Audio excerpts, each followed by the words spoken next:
and welcome to another episode of America in Black and White.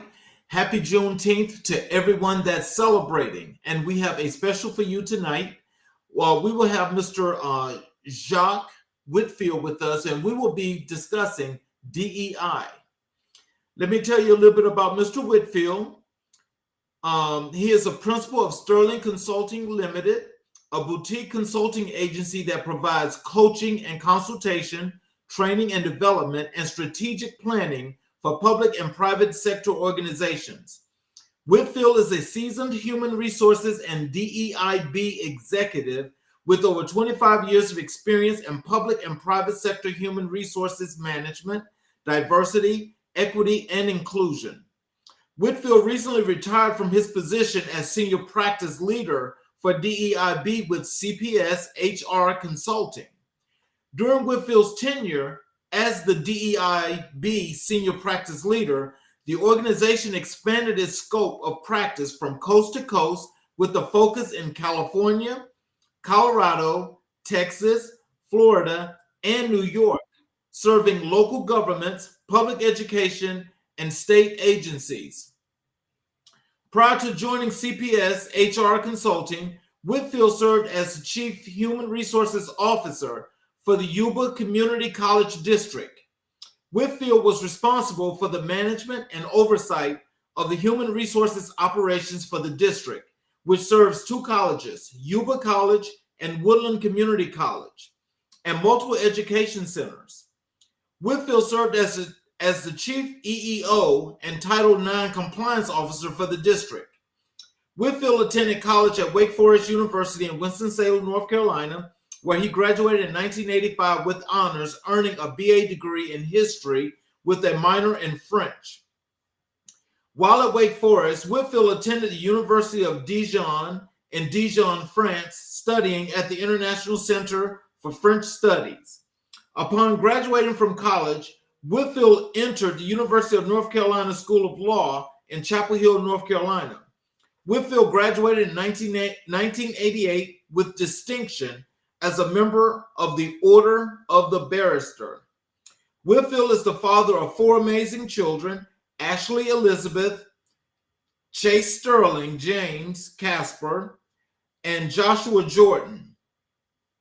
Whitfield has served on numerous civic organizations and boards of directors, including Empowering Possibilities Unlimited, Board Chairman, Sacramento Children's Home, the North Sacramento Redevelopment Advisory Committee, Nehemiah Ventures Incorporated, Concord Mortgage Bank, American Leadership Forum, Mount Valley Chapter, Equality California, the Sacramento Gay and Lesbian Center, Center for AIDS Research and Educational Services, Friends of the Area Congregations Together.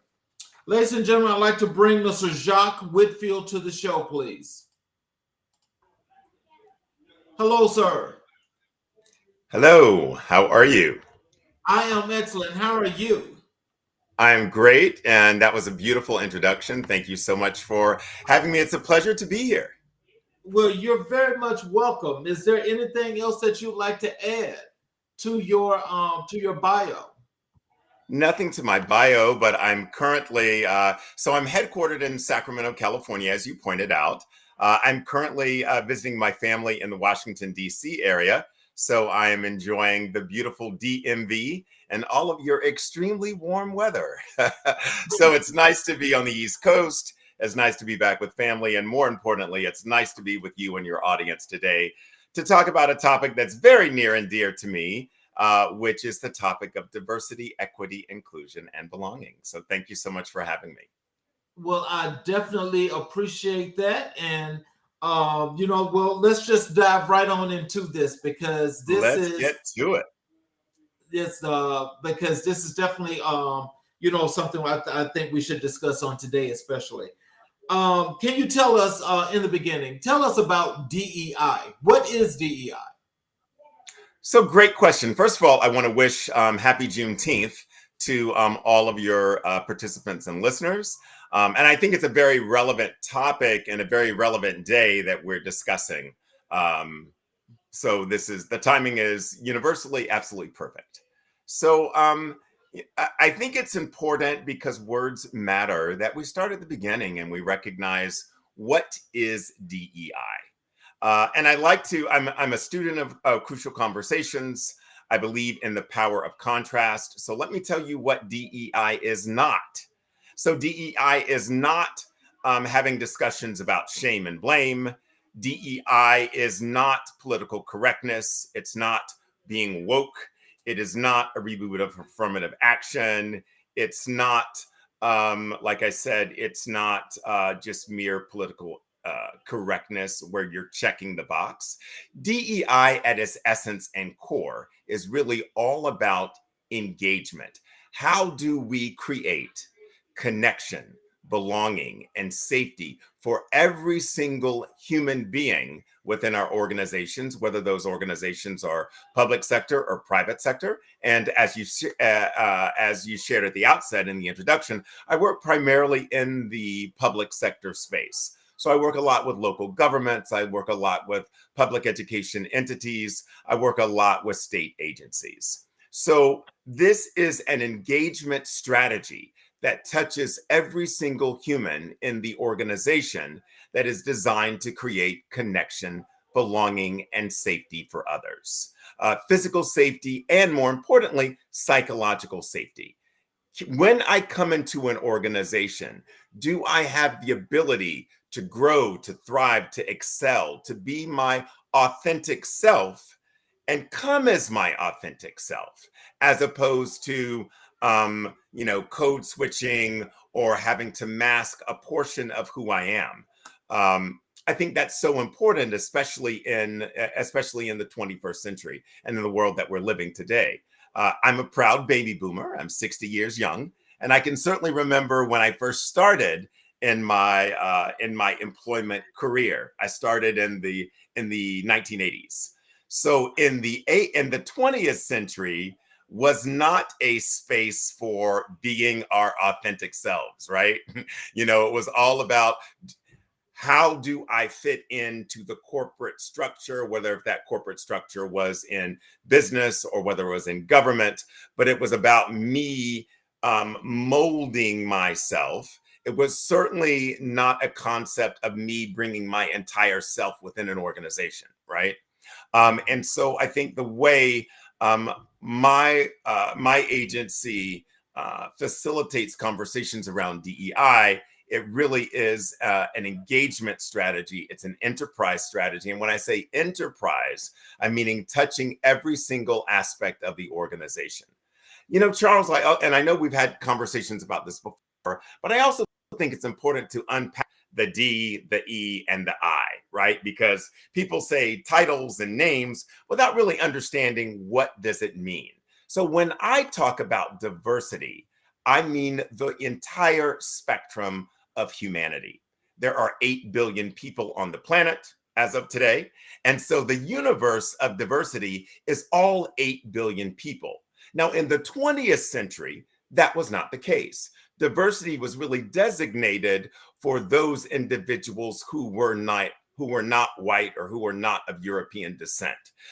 Diversity in the 20th century was a very othering conversation. And so what we've seen from the passage of the civil rights legislation, beginning with the Civil Rights Act of 1964, and that continued federal legislation, was really an expansion of who gets included in the diversity universe. And so today, when I talk about diversity, I talk about the sum total of all humanity. And that's important, Charles, because if this is an engagement strategy, how can we effectively engage if we don't see ourselves represented in the platform, right? Represented in the universe. So diversity is everyone. Now, when I talk about equity is really meaning the removal of barriers to create maximum outcomes for every human being within an organization.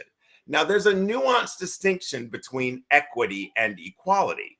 For many of us in the United States, if we're educated in the United States, if we're accultured in the United States, we certainly understand the concept of equality, whether we've experienced it or not, right? Because let's acknowledge that, while there have been there's been much progress, there's still a lot of work to do. So there's a nuanced distinction between equity and equality. And I like that, since we're in Juneteenth and people are cooking out, I like to use this analogy.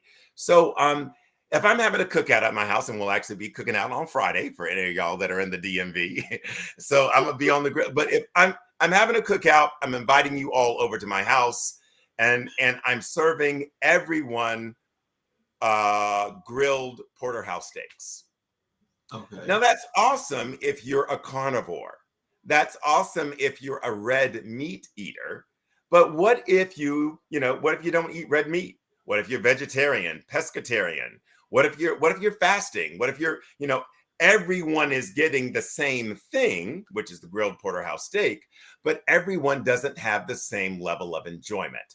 That is the concept of equity. Everybody is treated the same within the same classification. I'm sorry, that's the definition of equality. Everybody gets the same. Now, equity is a bit more nuanced. So in the equity analogy, same situation. Jacques having a cookout on Friday. If you're in the DMV, stop by. But this time, through the lens of equity, I'm going to reach out to folks beforehand and say, do you have any dietary restrictions? Do you have any food allergies? Do you have any food preferences? And so for the folks who are, vegetarian, I may make them a vegetarian dish, a nice summer salad. For the folks who are pescatarian, you get some nice wild caught Alaskan salmon. For the folks who are chicken, who like chicken, you get nice, roasted chicken. And of course, for the carnivores, you get that grilled porterhouse steak, cooked however you want it. So that's the difference. And people ask, equity or equality, which one is most important? That's a trick question, because they're both important. In the 21st century, we were very focused on the concept of equality. Let's give everybody within the same classification the same thing. And we developed conversations around fairness by whether or not we got the same thing. Mm-hmm. In the equity conversation, it's really about, how do I create maximum success, maximum fulfillment for every single individual, recognizing that no two individuals are the same. There are no two humans on the planet that have the same lived experience. So now I get to flex to give people what they need in order to be successful. So that's the concept of equity. And inclusion is, simply put, when I come into an organization, can I be my authentic self and go as fast as I want, as far as I want, as high as I want in the organization? Or are there some barriers, known or unknown, that are limiting my growth, that are limiting my development, that are limiting my full enjoyment of, fully participating within the organization? Inclusion is action. And inclusion is something that we must be very, very intentional about. So I like giving those definitions, because when you talk about diversity being the sum total of all humanity, equity being the removal of barriers to create outcomes, and inclusion being, creating pathways for every organization to have maximum fulfillment. When you present it like that, who in the world would be concepts? Wow. So that's the overview of DEI. And I think that would really be helpful, so that we can have a meaningful conversation around, what this engagement strategy is versus what it is not, and how are folks reacting, and how are folks responding to this situation. I have a question here in the chat, and the question is, I just learned about this. Is this a new movement or ideology or term? So if this being DEI is new, so let me answer the question a bunch of different ways. So is DEI new? This has been an evolutionary organizational trend since the 60s. And as I said at the outset, this began with the passage of the federal civil rights legislation, beginning with the Civil Rights Act of 1964. Now, every decade since the 1960s, there has been continued federal and the corresponding state legislation that's expanded the pool. So in the 1960s, the federal legislation was very targeted. It was to ameliorate the impact of de facto and de jure segregation that existed in the United States, not just in the South, but all across the country.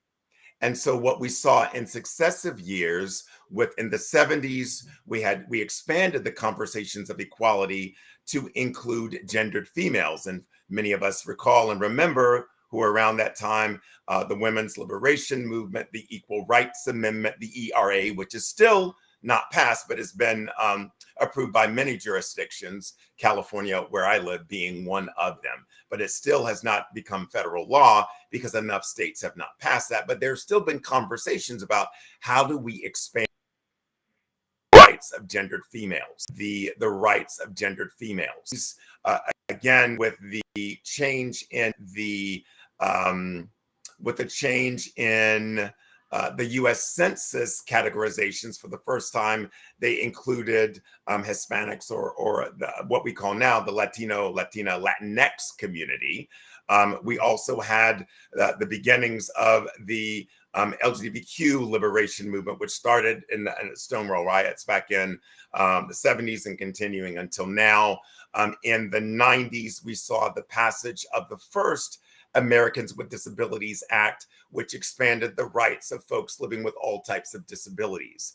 And every single decade, we continue to broaden and expand the rights of more and more Americans to include folks to include pregnancy, to include indigenous status, to include veteran status, such that today the definition of diversity includes all human beings. I also missed the Age Discrimination in Employment Act, which expanded the rights of individuals who were age 40 and over. So this has been a recurring and expanding and evolving movement and conversation. And let's also acknowledge, especially for the participant who asked the question, the names have changed. So in the 60s and 70s, very, very focused on Black empowerment, Black liberation. And so, we talked about that in the 70s. We talked about called fairness. It's been called diversity. And there have been conversations around diversity for several decades. And then most recently, it was diversity and inclusion. In 2020, in the wake of the George Floyd murder and the social justice movement that ensued from the George Floyd, we now included the equity. So DEI is a new term, and now we talk about DEI. We talk about DEIB and belonging. In other jurisdictions, they talk about DEIA, diversity, equity, inclusion. So language changes, but the theme has been consistently ever evolving and ever expanding. There's another question here. Do you think DEI is a formal way to compromise with Black folks, considering they want us to have our own Black Wall Street?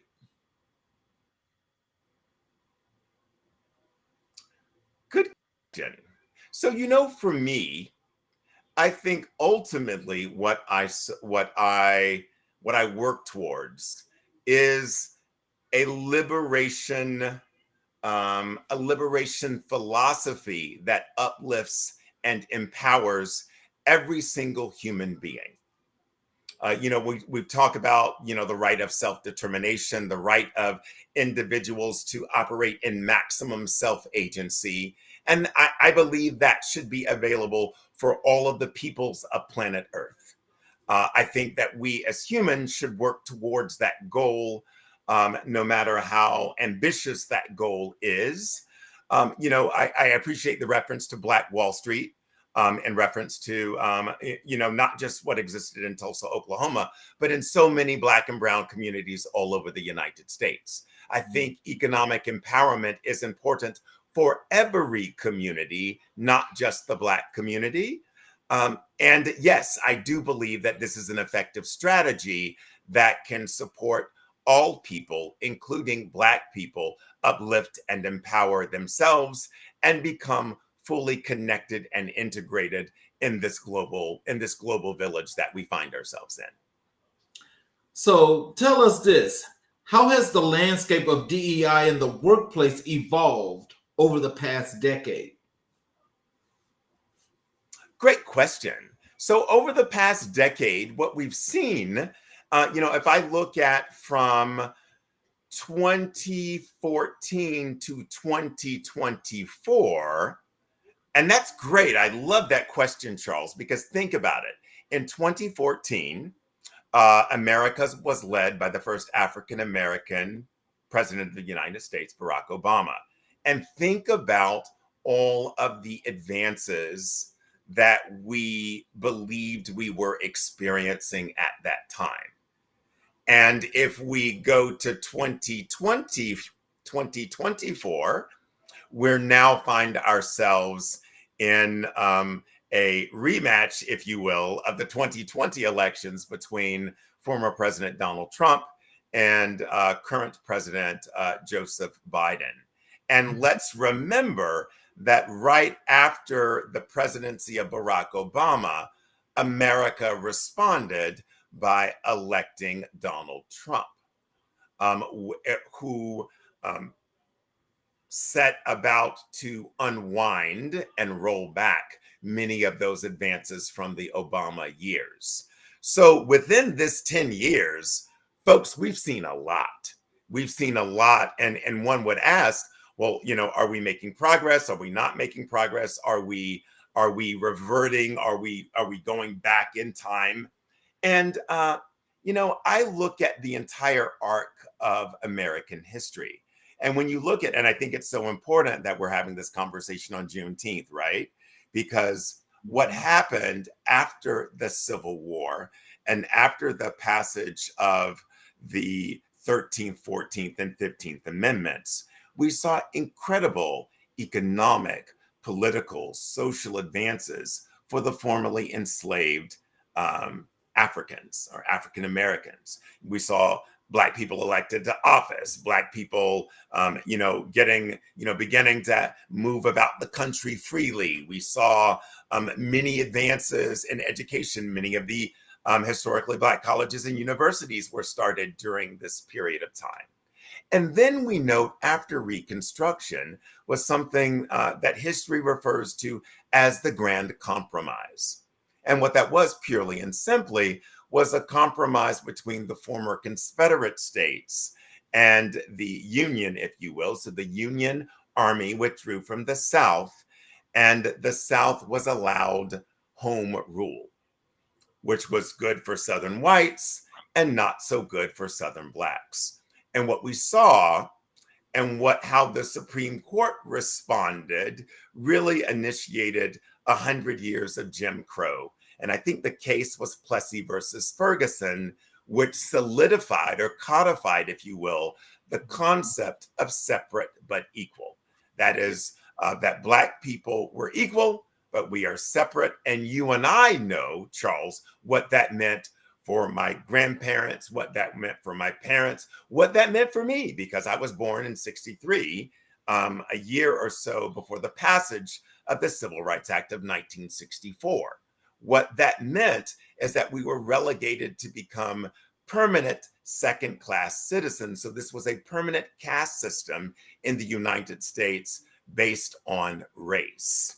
So we've seen these ebbs and flows throughout American history, right?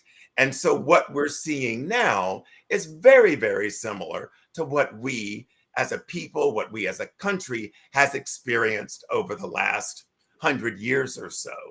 So, yes, we're still making advances, and we have seen the pendulum swing back and forth because there's been this theme, if you will, of anti-blackness. There's no other way to say it. You know, when you look at the Constitution of the United States, and when you see still in the Constitution of the United States, you can point out the 3/5 clause. That's something that the founders put in. Why we as so let me put it this way. So I'm my family's historian, right? I've been working on my family history project for 42 years. I started this project as a junior in high school. So I have traced back my family 8 generations. I'm the 8th generation of my family line in the United States. My great grandmother's great grandfather is Mr. George Keith. My great grandmother's great grandfather, the way I found him through my research, was looking through property records of old plantations in southeastern North Carolina. Now, sometimes I like to play the game, what if? What if my great grandmother's great grandfather could pass off a tenth, just 1/10 of the wealth that he generated in the American colonies before, in the British colonies before it was even the United States, and was able to pass that down for 8 successive generations? I would be wealthier than Elon Musk. In fact, many people of African descent, if our ancestors, if our forefathers and foremothers had agency, had citizenship, could own and possess property, could pass on wealth, the wealth picture in the United States demographically would look radically different than it looks today, right? And so, recognizing that, we've got to appreciate where we started. And where we started was from, clearly, by all accounts, a disadvantaged position where the first 3 generations of my 8 generation family line did not even have personhood. We were considered chattel, not real property. But also remember, women were chattel. Gendered females could not. It was probably 1970 when women in the United States could even open checking accounts and saving accounts and financial instruments without the co-signature of a gendered male. Often it would be a father or a husband. So think about it. It's not just people of African descent, but it's gendered immigrants, it's indigenous folks. Lots of people by government policy were denied full equality. And so I think it's important, as a word nerd, I think it's important to say all the words, because that provides clarity and context to where we are and how much further we get to go and grow. Wow. So, what about this? What are some effective strategies organizations can implement to foster a sense of belonging among diverse employees? So, another great question. And I'd like to address that question by expanding the end. So, yes, diverse employees and all humans. So, my first job, we didn't share in the bio. So, my first job was I was a 7th grade math teacher. I was a long term substitute. And it's funny because math was not my best subject. I was, again, when you read my bio, I was into the humanities, histories, languages. And so math was difficult for me. So, as a math teacher, I put myself in the position of the student where math was difficult and said, how do I make this interesting and safe and engaging, especially for the students who don't like math? And how can I present it in such a way that everybody will lean in and say, oh, wow, this is not as hard as I thought it was. I think I can do this. And I think conversations around diversity, equity, inclusion, and belonging need to be approached in the same fashion, right? Full disclosure, I'm a student of critical race theory. And I also know that when you lead in some organizations and in some settings, when you lead with that, you get the same reaction that students who don't like math in a math class have that reaction, which is one of resistance. And Mhm. so, is there a way that we can present these concepts in a way that is effective and non threatening? I'm not talking about watering down the message. I'm talking about, can we be effective teachers and effective cultural guides to bring everyone to the point where they see the necessity of creating connection, belonging, safety for every single individual within an organization. And there is a way. I've been working on this strategy for the last 4 or 5 years, and that is through presenting these conversations through emotional intelligence, through cultural intelligence, through neuroscience. Let me tell you why I think that's more effective. There's this concept, and I'll nerd out just a bit, so there'll probably be some questions, and I'll go slow. So there's this concept in neuroscience called generative interactivity. I'll Mhm. say that again, generative interactivity. And what this concept says, the more different types of individuals I bring into a creative space, and if I give all of the individuals in that space the same tools, the same access, the same mobility, the same opportunity, and they are all diverse and divergent from one another, my potential for creating creative outcomes, creative solutions exponentially increases based on the different types of people in the room, as opposed to having all the same type of individual in the room. If I have a homogenous room, same age, same gender, same educational background, same social background, same close to the same lived experience, my diverse group is going to be far more creative with their output than that homogenous group. So neuroscience has taught us that, right? Mhm. And so if we approach DEI through neuroscience and saying, yeah, we're not going to talk about if it's the right thing to do. What we're going to say is it's the most effective thing to do to create all of these maximum outcomes. Then my outcome is going to be far greater. If I lead with it's the right thing to do. And Charles, I know you and I've had this conversation. I get 10 people in the room and we're going to say, okay, folks, we're going to do the right thing. I promise you, there are going to be 10 different ideas about what the right thing to do is. Now, full disclosure, I do believe in social justice. Mhm. Also, full disclosure, when I do the work of DEI engagement, I am not leading with social justice. I am leading with neuroscience. I am leading with cultural intelligence.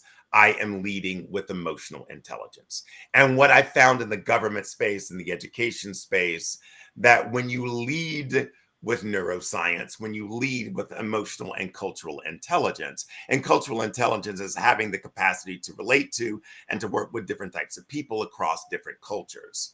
And culture, in this sense, is through the anthropological lens, culture meaning people. Okay. So when I'm leading with human intelligence, emotional intelligence, I'm going to get far greater outcome because it's not advocacy conversation, it is engagement conversation. I think there are times when you get to lead with advocacy. There are times that you get to lead with engagement, with meeting people where they are.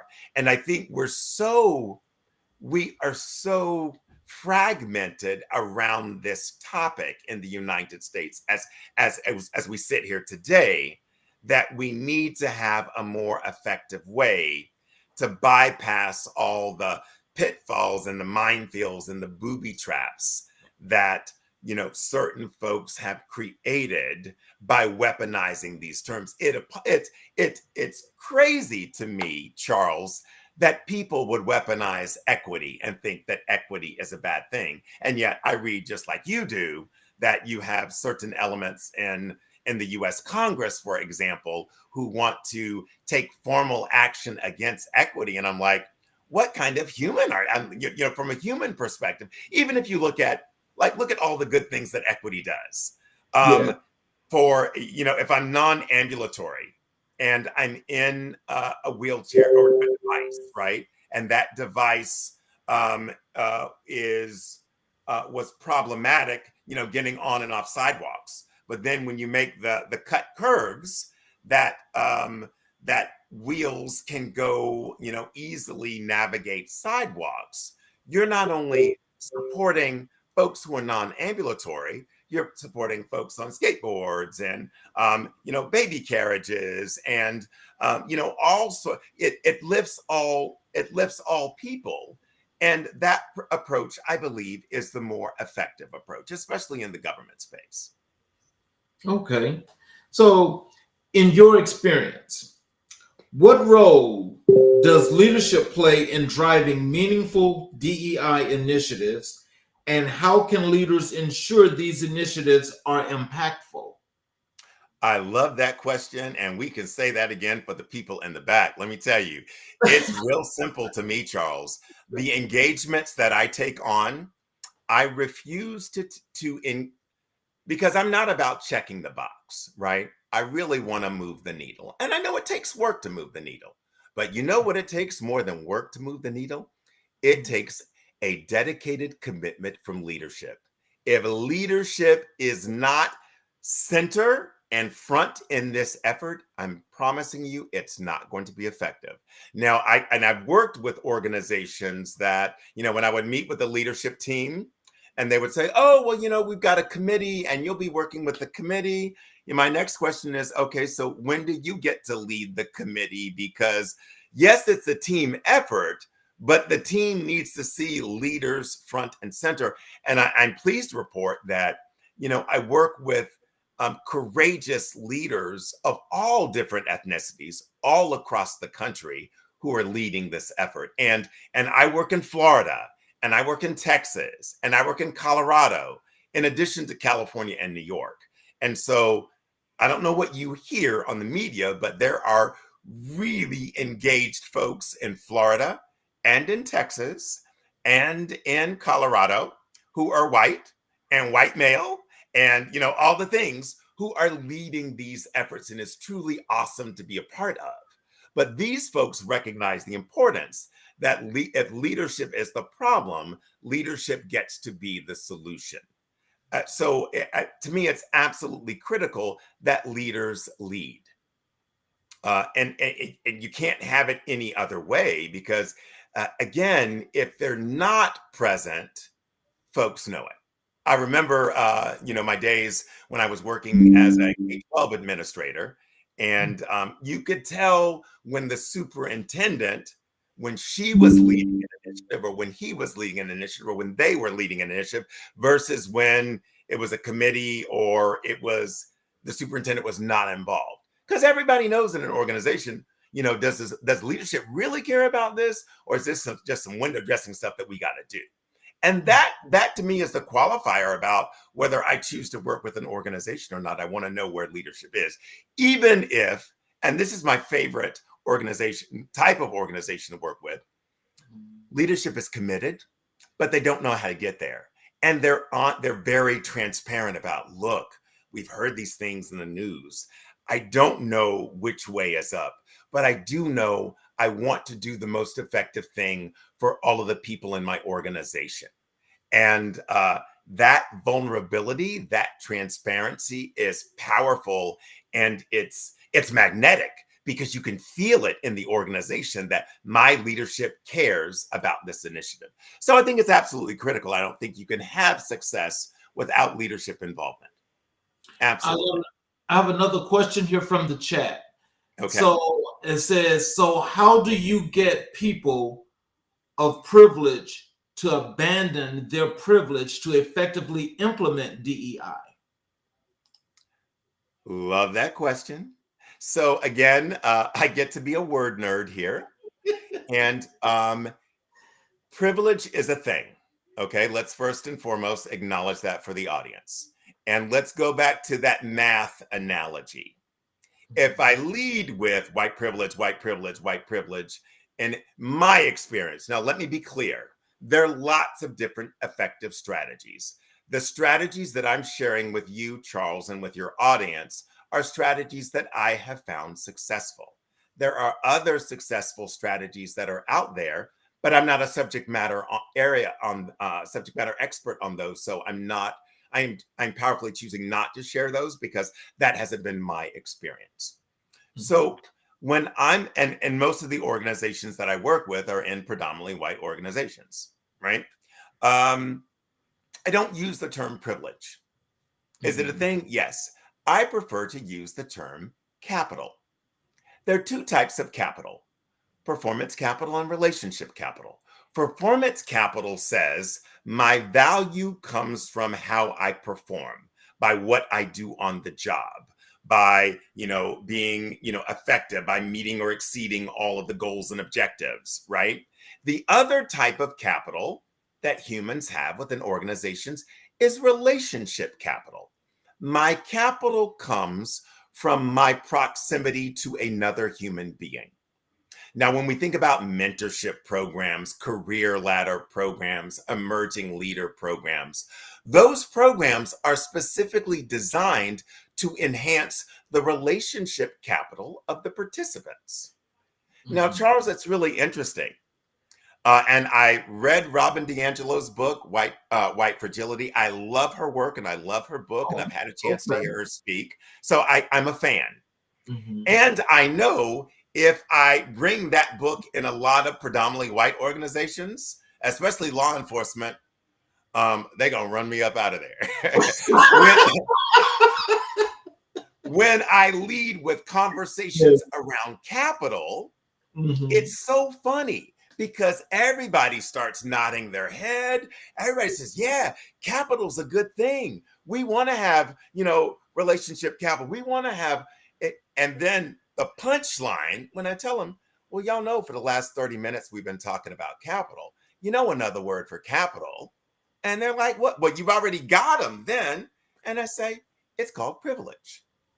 They're already there. They've already admitted it's a good thing. They've already remitted for people that don't have capital. They want to give them capital. And how can we work on effective strategies to give, performance relationship capital to traditionally marginalized or historically marginalized folks where we're already there.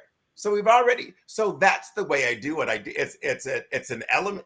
I'm a middle school teacher. And many of these strategies that I use are just middle school classroom management. I've got to keep my students engaged. And honestly, folks, there ain't no difference a lot of time between middle school students and adults. In fact, middle school students are probably more engaged. So if you can get the middle school students to listen, I promise you can get adults to listen. Oh, I know that's right. Yeah. So it's discussed, and that's why, Charles, and you and I've talked about this. That's why I don't lead with advocacy. That's why I don't lead with right-wrong conversations. That's why I don't lead with judgment. I love what Dr. Brene Brown says about judgment, that judgment kills brave spaces. And let's recognize all humans operate in judgment. So the practice of recognizing our judgment and suspending it is, in fact, it's a daily practice. We will never become experts. We will always be in the process of developing those tool sets, right? And so when you understand, this is a lifelong journey. And that's the difference between recognizing DEI as an engagement strategy versus political correctness of the 90s. When I, I'm a seasoned 60-year-old, right? So I can remember when President Nixon went to the capital of China in 1972. The capital of China, the way Walter Cronkite reported it, was Peking. Y'all remember that? Then all of a sudden I woke up one day and the capital of China is Beijing. Right? So they changed the words without telling us, Here's why we're now changing the vocabulary. I remember, again, being a liberal arts major, how we used to talk about the Orient. In fact, there was, Northwest Orient, the Orient Express. Now, to say Orient is passe, even though that is Shakespearean, now we say, East or East Asia, the Pacific Rim. So this shows us, it teaches us that language changes all the time, and it's going to change again. So I'm not I'd like to say, and my team says, we are not committed to the words. We are absolutely committed to the work. Let me tell you one more thing. So in Texas and in Florida, for the folks who don't like DEI, I never say the words DEI. You know what I say? What do you say? I say workforce optimization. And these folks love it. And you know what? We have an entire strategy around workforce optimization. Again, I don't want you to get caught up on the words. And if you're listening to a media outlet that is talking about DEI, saying DEI means didn't earn it, then I'm going to come into a space and I'm never going to say those words. I'm just going to style flex. I'm going to meet you where you are, and I'm going to use language that continues to engage and keep you in the process of growing and evolving. That's why neuroscience, that's why cultural intelligence, that's why emotional intelligence is so important, because it teaches us as humans, we get to meet folks where they are. And we get to recognize that feelings, that emotions, they're a part of us. Again, in the 20th century, we're like, oh, well, leave that part out. You just come to work and you focus on the job. Well, that was always a mythology, because I haven't figured out a way to send myself to work and leave the human part of me at home. Everywhere we go, we take ourselves with us. So this is a recognition of the truth of who we are, and leaning into that, where our humanity gets to be a superpower to create that connection, belonging, and safety for others. I have another question here in the chat. It says, why cushion the truth for white people when they know what they are doing? Because mythology is a powerful thing. And there are a lot of folks who don't know that they don't know. It is amazing. And again, let's go back to Juneteenth. Now, I've been celebrating Juneteenth in some form or fashion since I was a little boy growing up in Lumberton, North Carolina. How many white people have we encountered who had no clue? Because the American educational system created no space for us. Most white people in the 70s and 60s, when I was going to school, knew about Martin Luther King, knew about Frederick Douglass, and Harriet Tubman. And Malcolm X. And that was it. So, and when you, and the mythology of America did not create space for us. Black history started with slavery rather than starting with the ancient empires of Mali, of Egypt, of Timbuktu. Europeans and other folks around the world certainly knew African history, because African history is world history. That's not taught in the American educational system. When you look at the standards, even for California, you would say, oh, progressive California. No, they're not there. And I'm from a long line of educators. My mom is an educator. Both of my grandmothers, distinguished educators in the New York City public school systems and the North Carolina public school systems.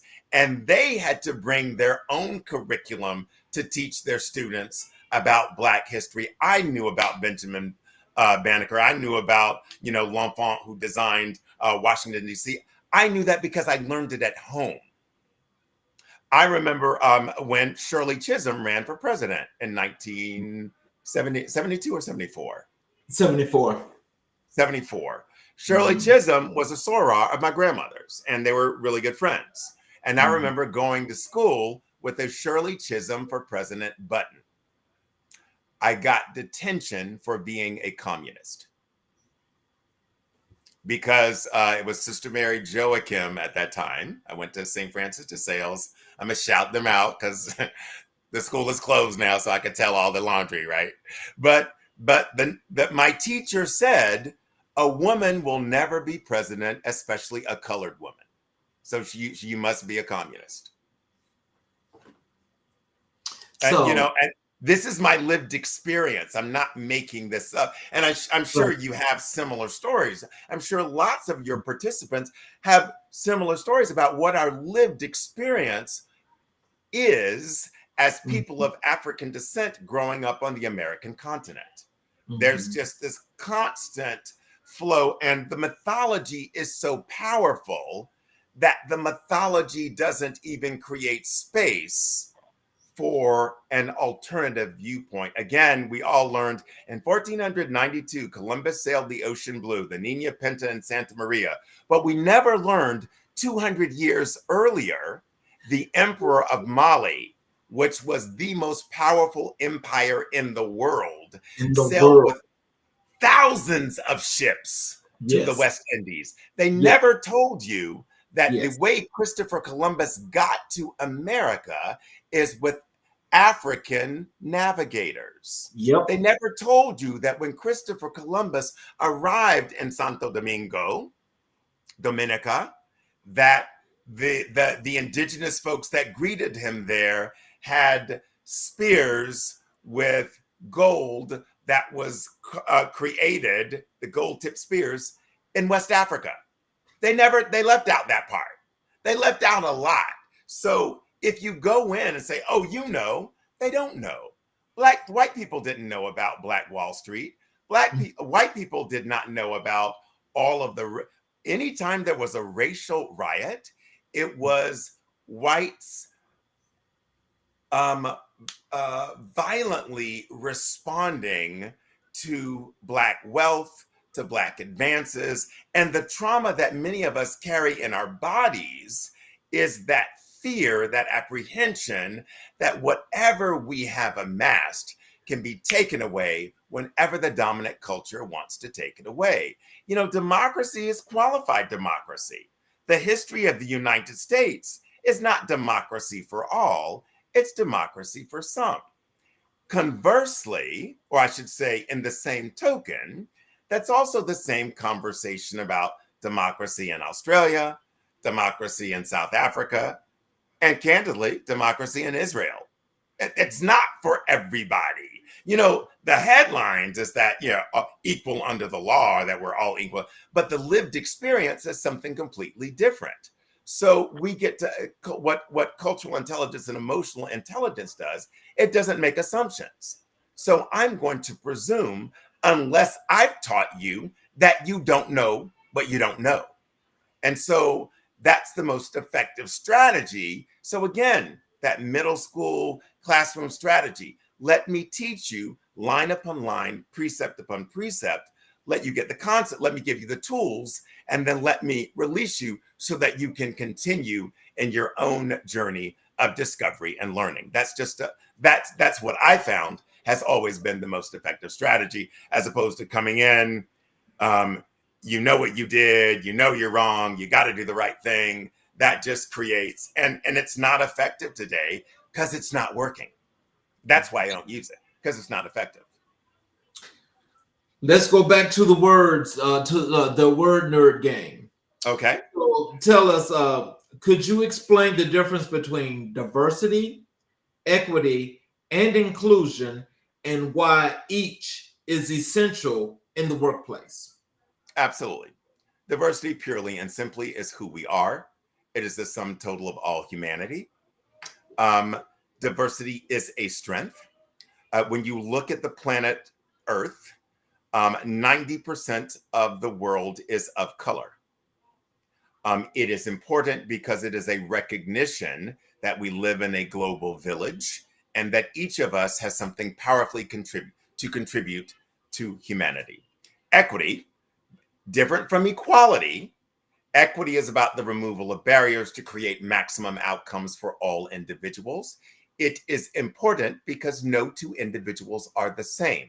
And if I'm looking to create engagement then I get to meet people where they are so that they can thrive, so that they can grow, so that they can maximize their full potential.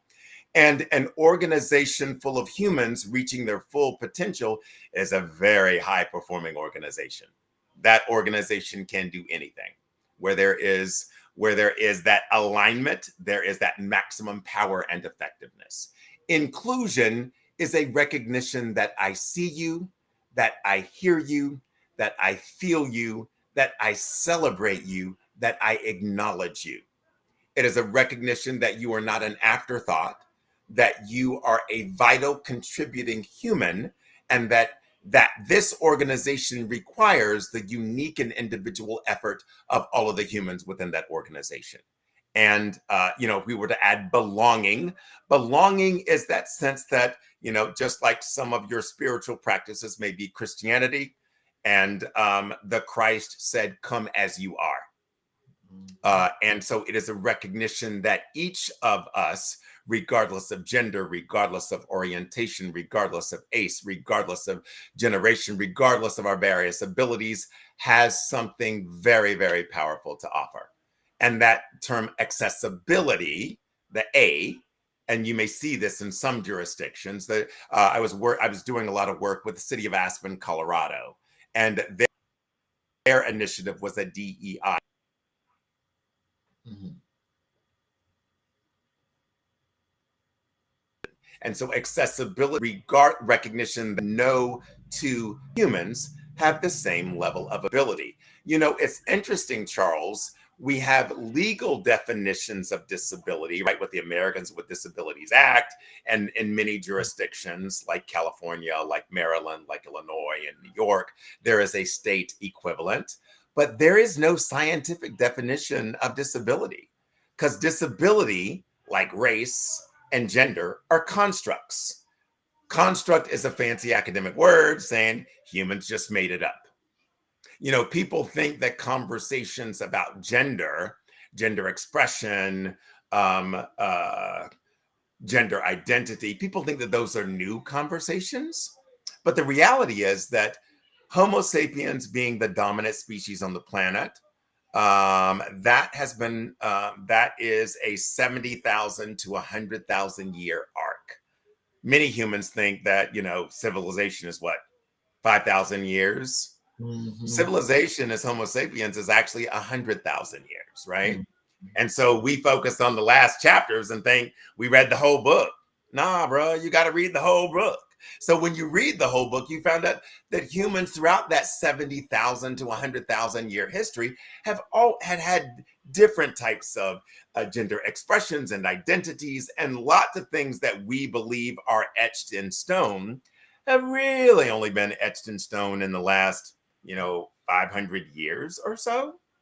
Mhm. And so it's through studying humankind, forgive me, humankind, we recognize that these are occurrences that it's not politically correct, it's not woke. These are things that have always been going on. And we get to be that lifelong student and get to educate ourselves that this is not a reaction, or this is not, and full disclosure, I'm a proud member of the LGBTQ community.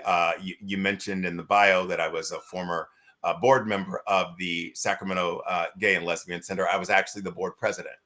And I was actually served in Equality California, which is the largest LGBTQ civil rights organization in California. Served on that as well. So we all get to show up with our identities, plural, because we're more than just one thing.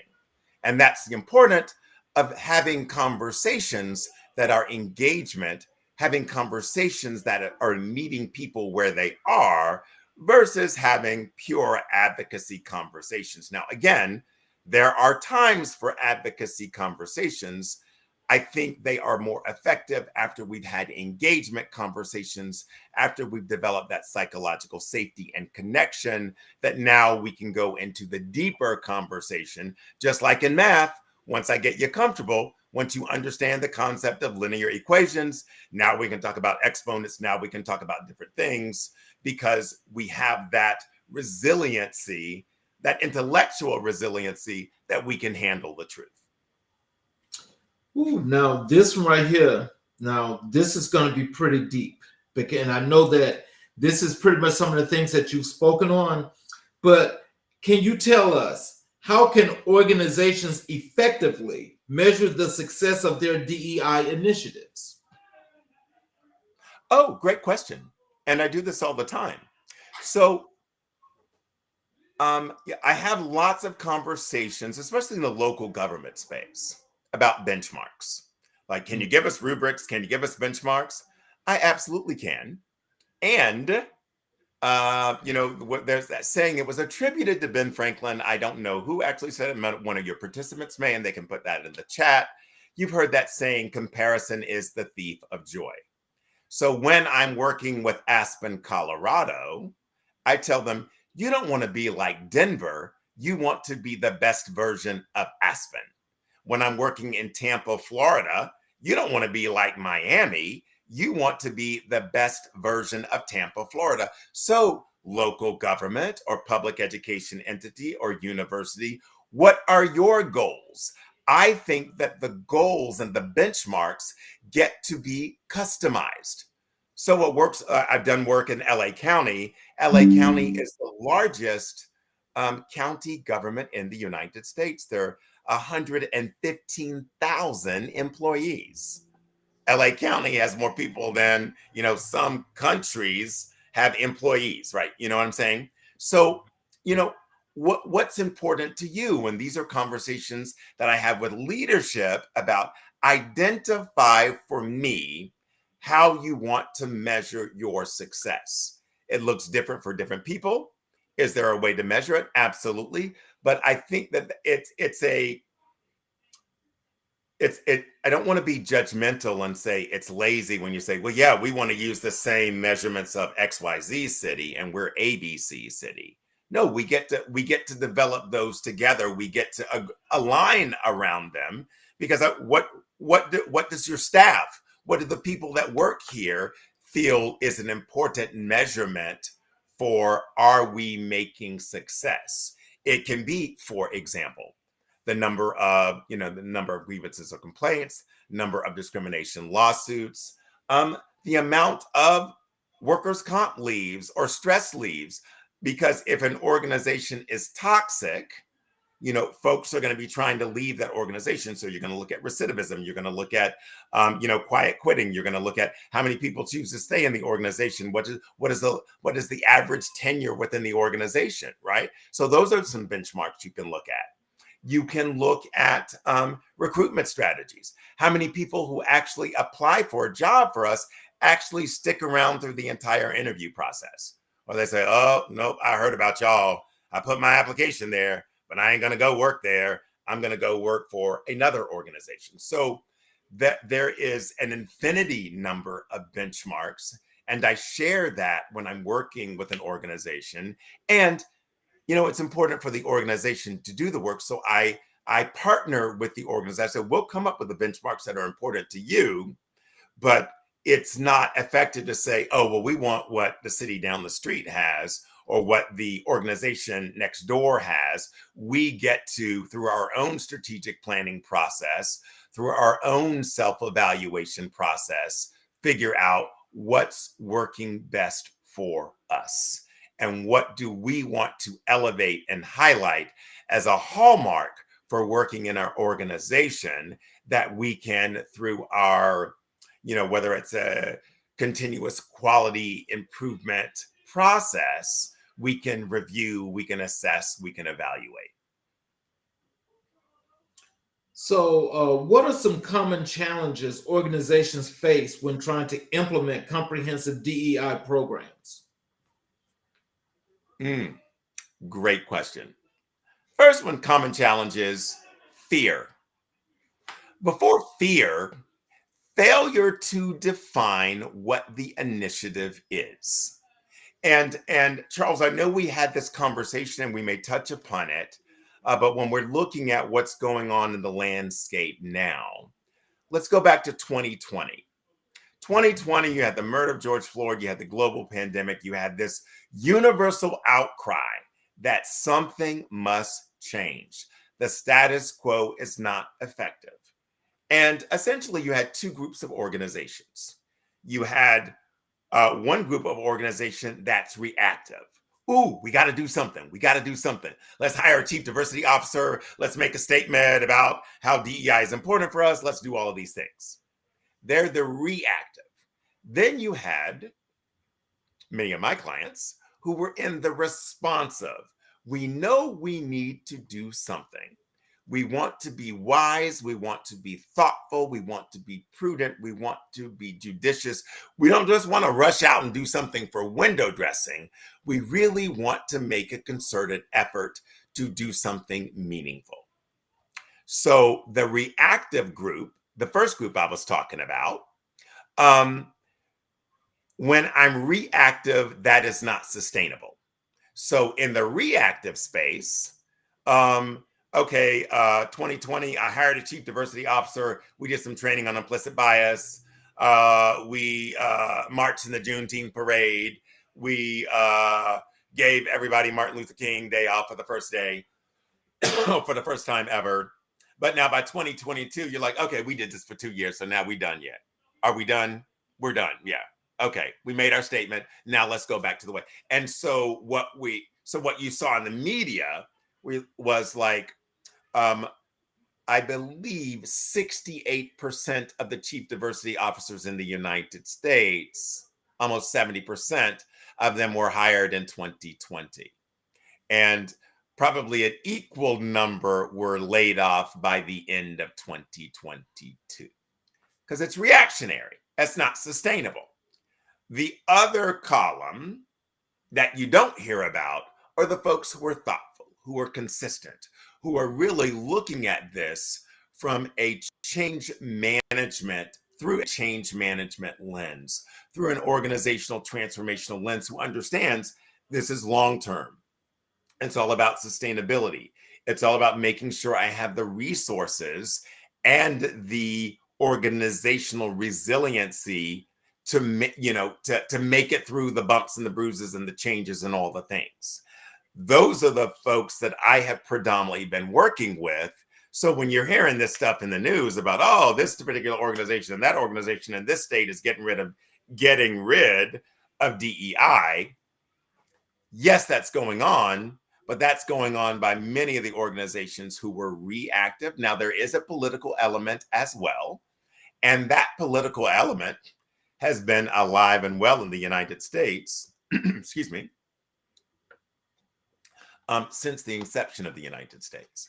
And so the same folks who are against the rights of gendered females, who are against trans rights, who are against reproductive freedoms, who are against the rights of immigrants, are also the same folks who are against the current DEI initiatives, because it is perceived, it's just looking at it as anti-Black. That's always been around, and those folks haven't gone anywhere, and that's old news. So when the media is packaging is like this a separate entity from what's going on with, for example, women's reproductive rights, I look at it differently. I look at it that's part of the same. That's part of the same counter movement, which is just, if you will, a doubling down of white supremacy, from my perspective. Mm. There's one of the other questions here that was just in the chat.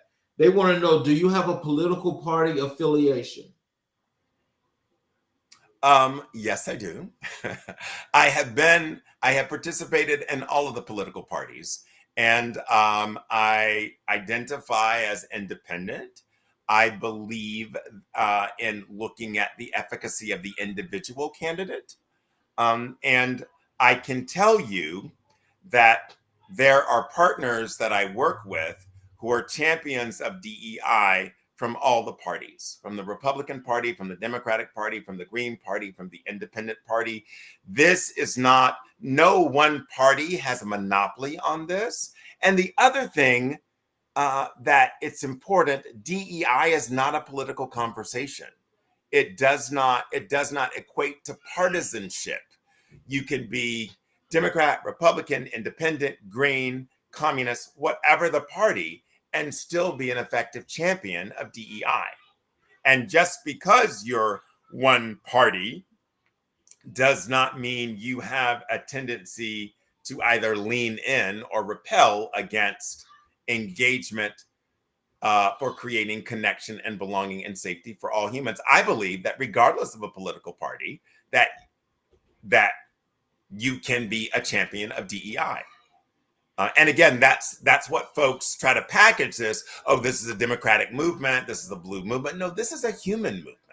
This is a human movement for human engagement to maximize and elevate the lived experience of every single human. This transcends politics.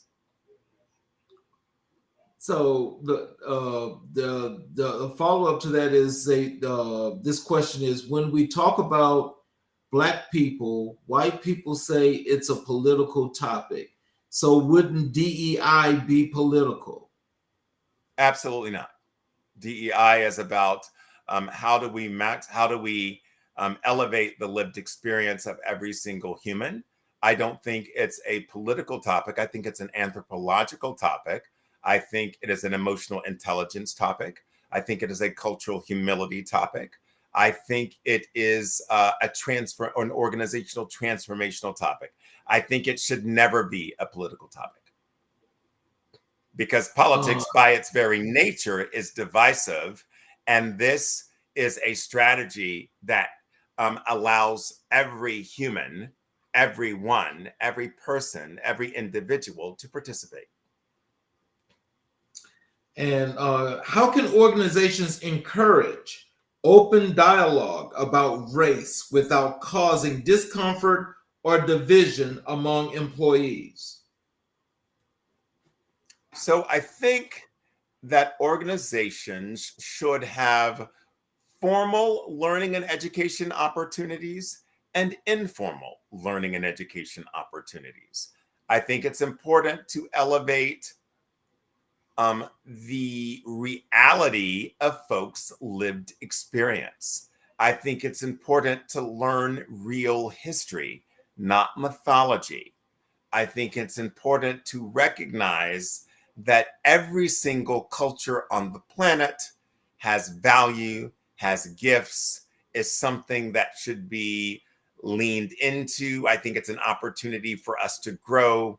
I think it's important for us. I think the organizations should practice cultural resiliency. They should get folks used to that concept of getting comfortable being uncomfortable for the purpose of growth. It's like when you're learning a new sport, you're learning how to swim, you're learning a new dance, you're going to be awkward at it. It's going to be uncomfortable. You're going to judge yourself. You're going to want to quit. But creating an atmosphere where you remove judgment, where you allow folks the opportunity to practice the language, practice the ways of being. So it's more than training and development. It's also about coaching. It's also about creating these practice spaces where folks get to grow and learn individually, and they get to come together to continue to grow and learn. I think having those options is, I think that's paramount to the success of this organizational change management strategy. From your perspective, what are the most effective ways to address implicit bias in the workplace? Oh, wow. So I've got a whole series of trainings on that. But to answer the question succinctly, it's first of all, removing judgment from the conversation.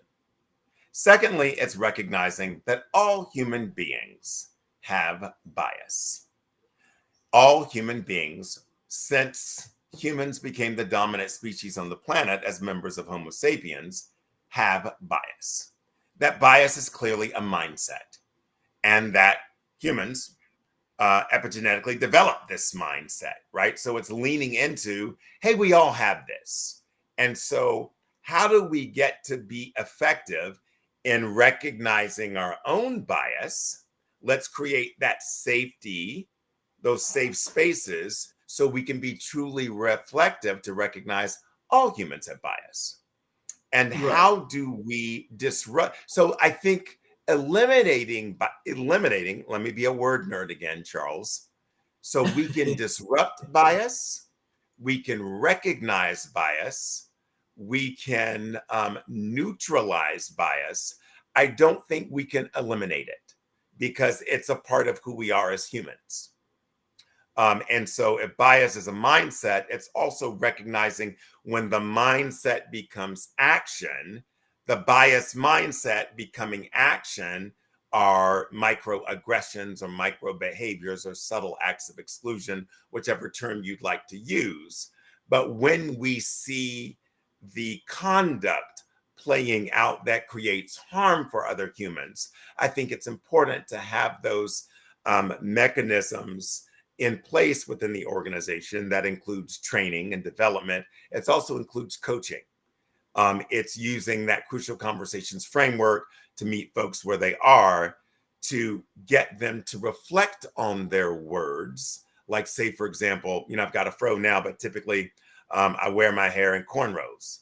And so if a person who is not African American comes to me and is like, "Oh my God, your hair is cool. Can I touch your hair?" It's having a conversation with them about understanding the impact on those words, and the historical impact that in the Western Hemisphere, most of the humans, Africanized humans, indigenous humans, gendered female humans, did not operate with self-agency. So asking me, "Can you touch my hair?" may be traumatizing for me because in my lived experience, or within the 8 generations that my family's been in the United States, I had no choice if someone of the dominant culture wanted to, touch any part of me. And so it's a recognition of getting them to reflect on the words, to understand the history, and to give alternatives. Curiosity is natural. You can say, "Hey, your hair is cool. I like the way that it can be, a fro one day, it can be cornrows another day." I could guide you to YouTube or any number of social media outlets where you can learn about natural hair and the history of natural hair and learn about natural hairstyles.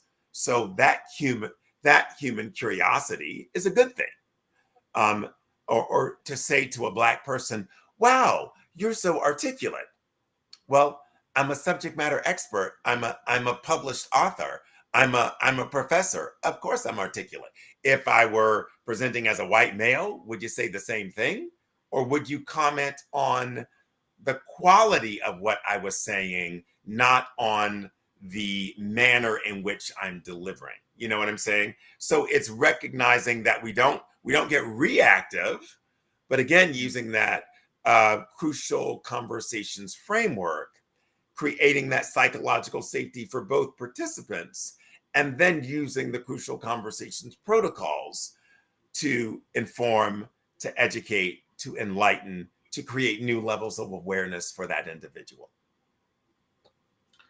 What strategies have you seen successfully increase representation of marginalized groups in leadership positions?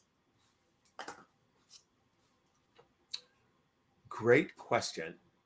Most recently, the strategy that I have seen and that my organization is elevating is simple strategies. For example, within organizations, career ladder programs, emerging leaders programs, the whole concept of building the pipeline, right? Of growing. You want to cultivate leaders? Let's develop leaders within our organization. You want to create great employees? Most people say, "Well, let's do college recruitment." The strategy I'm giving employers: start at middle school, because by sixth, by seventh, by eighth grade, students are starting to formulate, what do I want to be when I become an adult? If you can get students to recognize there are so many well-paying jobs in local government that you don't need a college degree. You need a high school diploma, and you may need a certification from a junior college or community college, or you may be able to get that certification online. But it is possible that you can graduate from high school and get a certification and make close to 6 figures a year doing really cool jobs, working in government without having to go to all of that additional cost and expense of going to a university. It's giving young people the options at an early age so that they can create goals and objectives for themselves that's going to reduce the dropout rate and recidivism between middle school and high school, keep them engaged, keep them focused on attention, on attendance, keep them focused on achievement because they see what's at the end of the tunnel, as opposed to a student feeling that he, that she, that they have no options, and therefore they're going to, pursue a path that may be problematic or maybe even detrimental to their health and well-being. So I think it's those effective strategies that are really working. Yeah, you can do all the, we're going to create these, massive programs and spend lots of money, but the programs I'm talking about, Charles, are really simple and zero or no cost. It's about creating meaningful partnerships. It's about whenever you have a recruitment, now recognizing it's not just posting the job on the website or in Indeed or LinkedIn, but it's really creating partnerships with different types of organizations that can begin to feed highly qualified candidates into the pipeline so that you have highly qualified, diverse pools from which to hire staff, but more importantly, from which to cultivate your leadership. And it's a recognition that coaching and development gets to be a way of life for the organization. It's interesting whenever you go through, and my experience, especially in government and in education, when there is an economic downturn, where there are budget crises, the first thing people cut is what? Training and development. And how can you grow and how can you evolve as an organization when you're going to cut your training and development budget? So it's a recognition that education matters, not just, K-12 or college, but being lifelong learners, creating those educational, those training, those development opportunities all throughout the life cycle of one's employment. So those are strategies that I think that I'm utilizing with my partners in local government and public education and state agencies that I've seen be very, very effective. Well, that's a great lead into this question, which is how can organizations ensure pay equity across different demographic groups? So it's interesting that you bring up pay equity. The first legislation on pay equity was in federal legislation in the 1930s. And almost 100 years later, Charles, we're still having those conversations. So there are some effective tools and strategies, but the core of that is, am I being intentional and mindful when I'm looking at my compensation structure, that I am removing all of the hidden barriers? For example, am I paying um, a man who's head of household? Well, let me ask the question conversely. Am I paying a single gendered female the same thing that I'm paying a man who's head of household? Am I paying a female head of household the same thing that I'm paying a male head of household? It's creating more transparent mechanisms for determining where am I placed on the salary schedule. And again, the government sector is very, very different than the private sector. But even in government, it's interesting to see how folks are brought in. Now, by certain collective bargaining agreements, they may require that everyone within the certain classification be brought in at the same step. But we know in the private sector, there is far more latitude. And typically that latitude has benefited gendered males, has benefited those who are, well, let me say it this way, has not always benefited those individuals who are non-white. And so it's having the organizational fortitude to really explore and be honest about what you're seeing, and then making those necessary adjustments, and recognizing that the pay equity issue America's been dealing with for 100 years. And so, legislation in and of itself ain't gonna make it go away, because if that were the case, we would have ended it in the 1930s. And yet we're still having those conversations. There's still the pay gap between men and women. There's still the pay gap between white and non-white.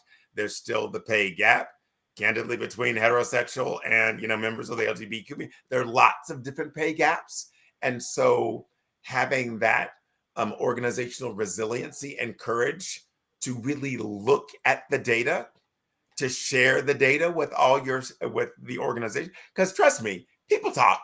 People within the organization know how much everybody's making, even though, like in the government sector, it's public record. In the private sector, it's supposed to be private, but everybody knows. And so let's approach it as if everyone knows, and let's have an open book discussion about where folks are, and really work earnestly to address and resolve those issues. But it's not going to be resolved just through one classification and compensation study. It's not. That can help, but a lot of these issues are structural and systemic. Again, they've been going on for a long time. And so, I don't expect that to end anytime soon. But we can still make some meaningful advances.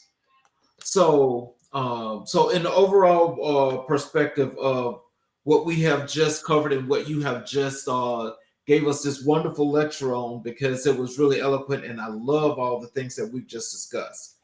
How do we solve the DEI issue? So the DEI issue isn't an issue to solve. It is a strategy that can help lift us or guide us to our next level of elevation. I think we're at a very important crossroads in the United States, in the world. And so I see opportunity.